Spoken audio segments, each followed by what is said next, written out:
to take the Tennessee angle, because we're leading into this.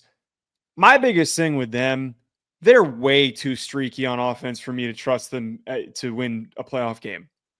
They could go out there if they get the right matchup, but dude, I can't get behind this Tennessee offense because they looked great in the first half. Nor should you. Right. I don't think anyone, and Tennessee fans, I'm sorry if I'm being too negative. Actually, I'm not apologizing. I'm not apologizing. There's no reason to apologize. Yeah.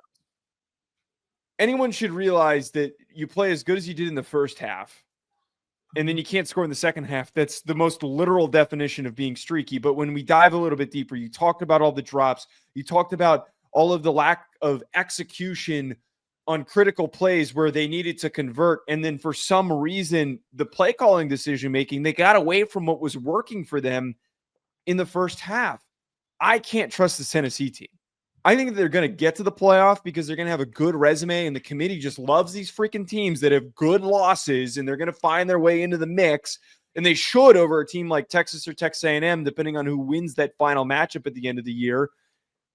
Tennessee's inconsistencies on offense, it's frustrating the hell out of me, and I'm tired of putting in faith that they're going to suddenly pick up this big gust of wind that is going to carry them to a massive offensive performance that they haven't had since the beginning of the year.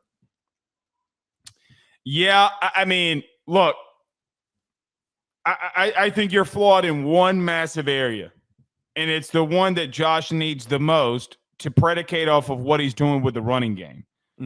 Joe, I got to be real with you. These wide receivers have got to start making some plays here. You got to start making some plays for your quarterback, okay? I don't think Nico played bad at all, if I'm being real with you. I thought there were some throws that he should have made and maybe in some critical downs. But, man, he's getting sacked 5 times. Receivers can't get separation. Squirrel White, where are you? I mean, like, right. Where are we here? Okay, like you cannot you can't drop the ball in these certain situations. And even looking at the Georgia angle, Joe, again, I love the win, but in the back of my mind, I just need to know, like, Joe, what happens if the first half is happening and they're not having drops? I mean, they had 2 drops in the first half. Both of them came on the same drive. It's not like that they were inconsistently the entire first half in it. So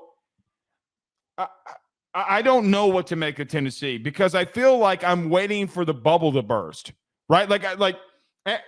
Maybe I'm wrong. They're a year early. They're a year early. We got really excited after a really aggressive start to the season. I'm not trying to say that. I think this year, I feel like, Joe, if you don't have some of these drops, okay, and you can get more consistent throwing the football, Joe, they're running the football well enough that they can beat anybody. Because if you can do that against Georgia, you can do it against anybody. That's the point that I'm trying to make here. You got to find more consistency in the passing game. Joe, you can't convince me. If they can do that to Georgia, do you think that they can't do it to anybody else? There's no other team in the country that they can't do that against. It's a very good point. It's part of the reason why I'm saying that, like, the feel for a lack of execution is why I think that they're a year early. I want to bring this up. Something that I feel like there was a lot of grandstanding for Tennessee this week coming into the game. And I think since the Alabama win, a lot of people have foregone a lot of Tennessee's inconsistencies because they haven't really played anybody since that Alabama game. Since the beginning of the season, they opened the season 69 points, 51 points, 71 points. They have surpassed 30 points one time in that stretch. 25 against Oklahoma, 14 against Arkansas, 23 against Florida, 24 against Alabama, 28 against Kentucky, and then 33 against Mississippi State. In only one of those games, Nico has thrown over 200 yards. He has been under 200 yards.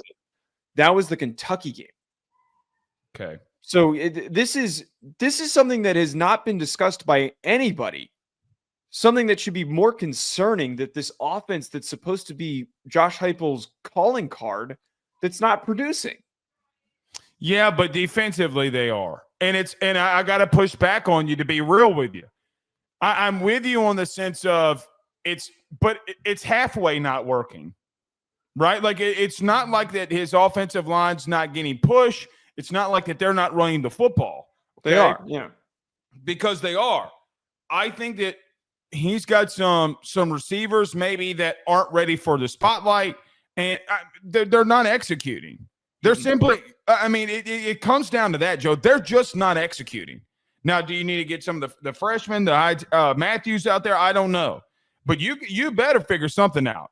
And you better figure it out now because Brew McCoy's not getting separations. No. Separation. Nope. He's simply not.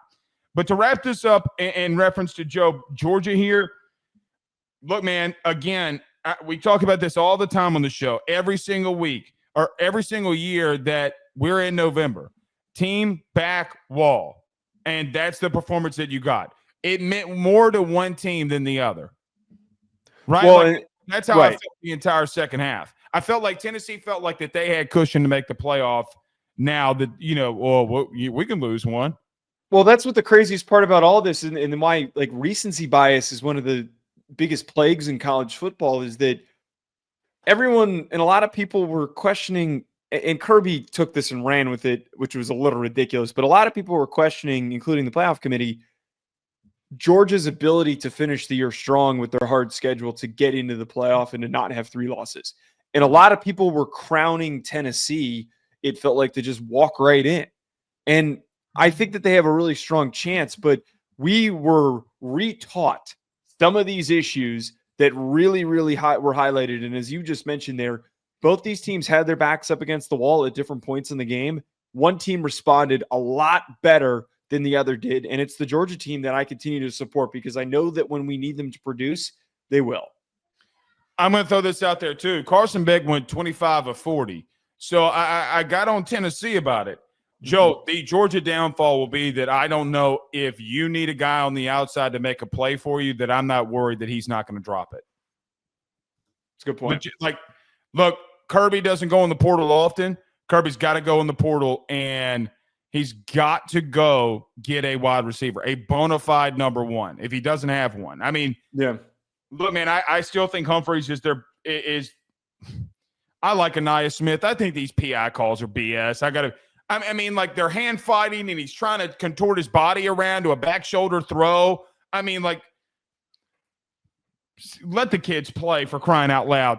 By the way, officiating has been so ridiculous in the SEC. It's been horrible. Most conferences, it's been bad. If he can't, you're letting see, this is what I never understand. Side tangent. You're letting them fight the entire way, all the way down the field. And when he pushes off, when he puts his hand on the DB's back and then swims him and contorts his body, that's not PI. It's not PI. But if he's got his head to the ball, both of you are playing the ball, right? It's just it's BS. I don't disagree. BetOnline remains your top spot for all of your live betting action and contests. NFL, college football, UFC, NHL are all in full swing. BetOnline is your number one source for wagering news, odds, trends, and predictions with both desktop and mobile access at any time. Head to BetOnline today and use promo code BELIEVE, that's BLEAV, for 50% off your first deposit. That is a 50% welcome bonus. BetOnline, where the game starts.